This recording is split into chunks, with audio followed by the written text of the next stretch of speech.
শুভ সকাল আমার প্রিয় বন্ধুরা, তোমরা সবাই কেমন আছো? আশা করছি তোমরা সবাই খুব ভালো আছো।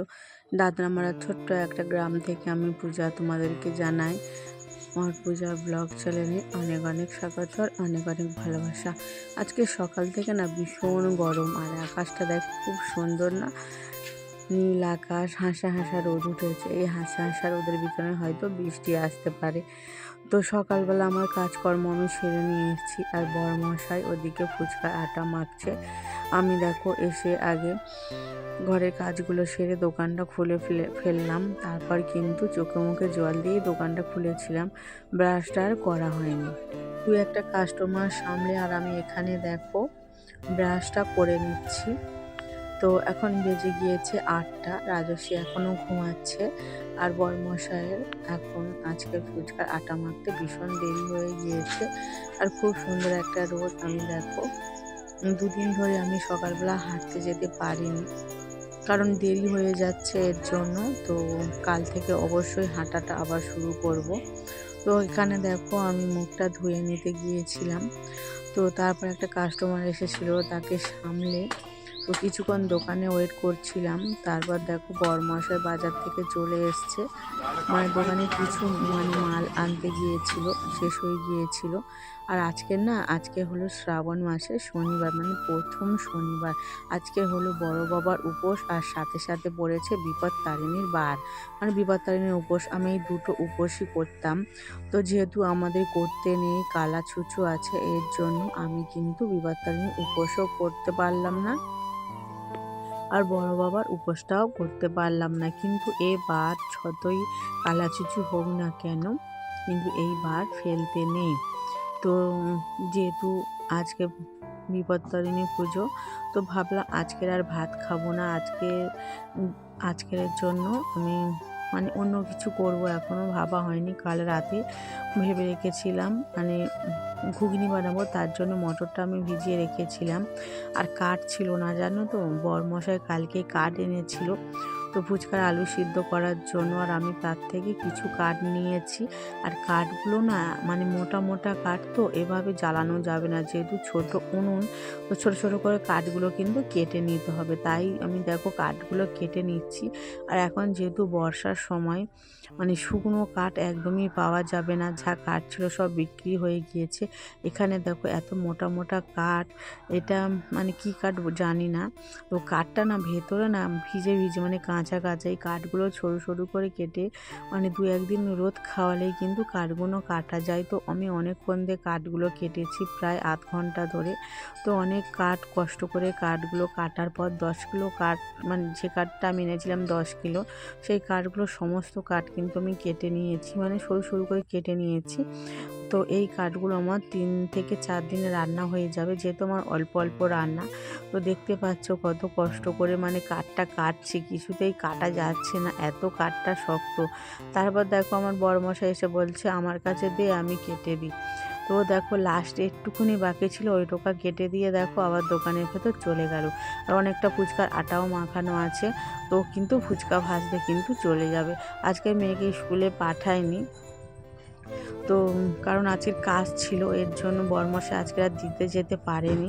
আর এখানে দেখো কাঠগুলো কাটছিলাম, আর হঠাৎ করে বৃষ্টি এসে গিয়েছে। এই শুকনো কাঠগুলো যদি বৃষ্টিতে ভিজে যায়, তাহলে উনুন ধরাতে বেশ কষ্ট হয়ে যাবে। তাড়াতাড়ি করে দেখো কাঠের বস্তাটা রেখে দিলাম, আর তার কিছু জামা কাপড় ছিল, সেই জামা কাপড়গুলো আমি তুলে নিলাম।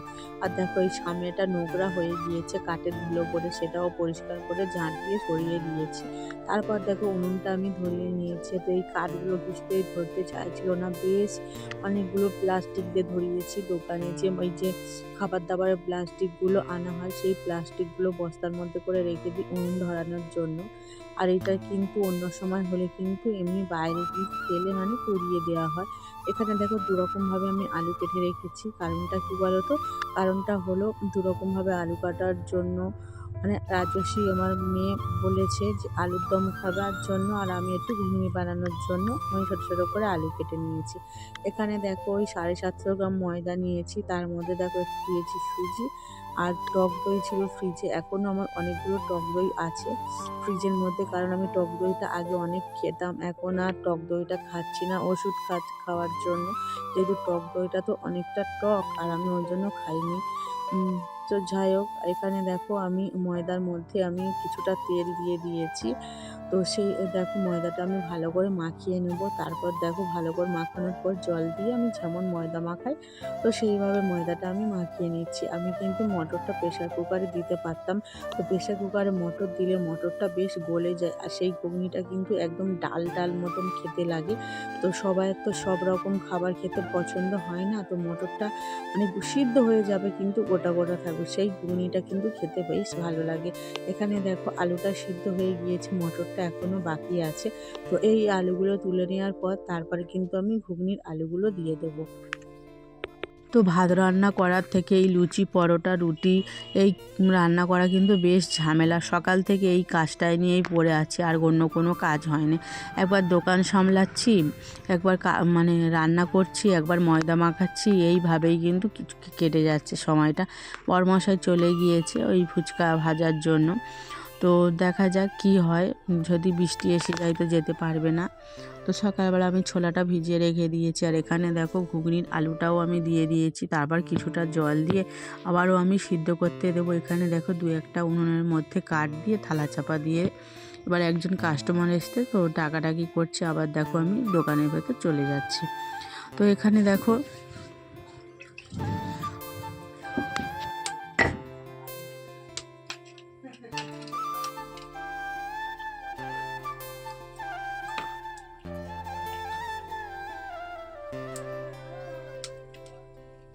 করতে হবে, তো যেহেতু নিরামিষ আদা আর জিরে দেবো, তো এখানে দেখো অনেকটা পরিমাণ আদা নিয়েছি আর জিরে।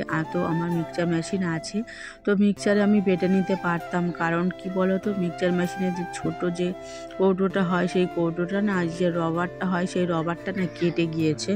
আমি সারিয়ে নিয়ে আসতে বলছি, তো সারিয়ে নিয়ে আসেনি, তো ওর জন্য আমি মশলাটা কিন্তু বাটতে পারছি না। আর যে মাঝারি যে কৌটোটা আছে সেই কৌটোটার মধ্যে না আমাদের ফুচকার মশলা গুঁড়ো করা হয়, তো সবসময় লঙ্কার গুঁড়ো মশলা বাটতে গেলে না কেমন একটা লঙ্কা গুঁড়ো বা মশলার কেমন একটা স্মেল বের হয়, তো এর জন্য আমি ওই কৌটোটার মধ্যে মশলা বাটি না।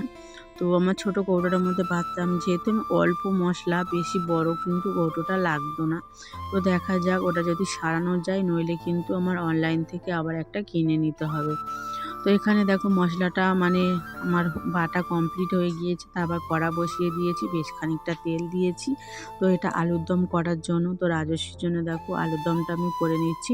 ঝাল দেবো না, একটা কাঁচা লঙ্কা আমি মধ্যখান থেকে ভেঙে দেবো, তো দিলে বেশি ঝালও হবে না। তো দেখো আলুটা দেওয়ার পর কিছুক্ষণ নেড়ে লবণ দিয়েছি, হলুদ দিয়েছি, তারপর দেখো কিছুক্ষণ নাড়াচাড়া করে এর মধ্যে দিয়েছি আদা জিরে বাটা, আর দেবো জিরে গুঁড়ো। তো আর কিছু মশলা দেবো না, আলুর দমে মশলা দিলে ভালো হতো কিন্তু আমার কাছে ছিল না, তো নর্মালিভাবে বানাচ্ছি। আর নামানোর আগে আমি ঘরে ভাজা গরম মশলা ছিল সেটা দিয়ে নামিয়ে নিয়েছি। আর এখানে দেখো ঘুগনিটা বসাবো, তার জন্যে দেখো কড়ার মধ্যে তেল দিয়ে আদা জিরে বাটা দিয়েছি, তেজপাতা দিয়েছি, টমেটো দিয়েছি, দিয়ে হলুদ গুঁড়ো লঙ্কা গুঁড়ো লবণ দিয়ে জিরে গুঁড়ো দিয়ে বেশ কিছুক্ষণ কষিয়ে নিয়েছি। তো মশলা থেকে দেখো তেলটা ছেড়ে গিয়েছে।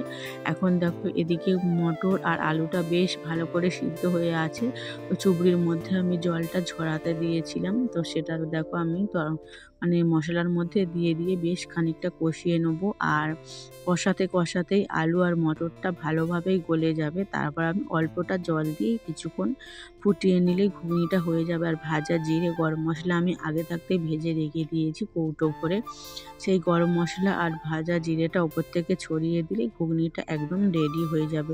তো চলো, আমার কিন্তু এখনও লুচি ভাজতে কিন্তু বাকি আছে, যেহেতু উনানে একা একা লুচি ভাজা সম্ভব হবে না। তো বরমশাই আসার পরেই তারপরে কিন্তু আমি লুচিটা ভাজবো, তো অপেক্ষা করতে হবে, উনুনটা যেহেতু গরম আছে এখন, তো এই আঁচেই কিন্তু লুচিটা বেশ ভালোভাবে ভেজে নিতে পারবো। তো ঘুগনিটা রেডি হয়ে যাওয়ার পরে এখানে দেখো আমি লেচিগুলো করে নিয়েছি, এখন বাজে ওই 1টার মতো। তো সকাল থেকে রান্না করছি, তো 1টা বেজে গিয়েছি, লুচিটা এখন দেখো মানে ভাজা হয়নি, অপেক্ষা করছিলাম। তো দেখো ফুচকা ভেজে আসার পর বললাম কয়েকটা লুচি ভেজে দেওয়ার জন্য। তারপর আমি অনেক মানে সবগুলো লুচি একা একা বেলে নিয়ে লাস্টে ভেজেছিলাম, ও আবার যাবে ঘষে-ডাটে। তো এইভাবে সারা দিনটা আমার তো কেটে গেল, এই রান্না বান্না করতেই কেটে গেল, আর অন্য কাজই আমার সারাদিন হয়নি। তো এখানে দেখো আমার মেয়ে কিন্তু ভিডিওটা মানে বানিয়ে দিচ্ছে ও। তো রাজস্বী মানে মায়েদের বাড়িতে গিয়েছিল, এক্ষুনি দেখো বাড়ি চলে এসছে, আসার পরে ওই ভিডিওটা আমাদেরকে করে দিচ্ছে। তো বড়মশাই লুচিগুলো ভেজে ভেজে তুলছে, আর লুচিগুলো বেশ ভালোই হচ্ছিল, যেহেতু ময়দার মধ্যে অল্প একটু সুজি দিলে না সমস্ত লুচিগুলোই ফুলবে। তো আর ভালোভাবে মাখালে লুচিগুলো খুব সুন্দর হবে। কি বলো তো, সব সময় দেখো লুচিগুলো ভালোভাবে মাখানো যায় না, আর আঁচটাও ঠিক মতো পায় না, লুচিগুলো শক্ত হয়ে যায়। এখানে দেখো আমার লুচি হয়ে গিয়েছে, ঘুগনি, আর এখানে দেখো আলুর দম, আর দেখো বরমশাই আবার সিমাই খাওয়ার জন্য বলেছিল, তো ওর জন্য বানিয়ে দিয়েছি। এখানে দেখো আমরা 3জনে মিলে এখন খাওয়া দাওয়া করবো, এখন বাজে 2:30। তো ভিডিওটা যদি ভালো লাগে সবাই লাইক কমেন্ট শেয়ার করো, টাটা।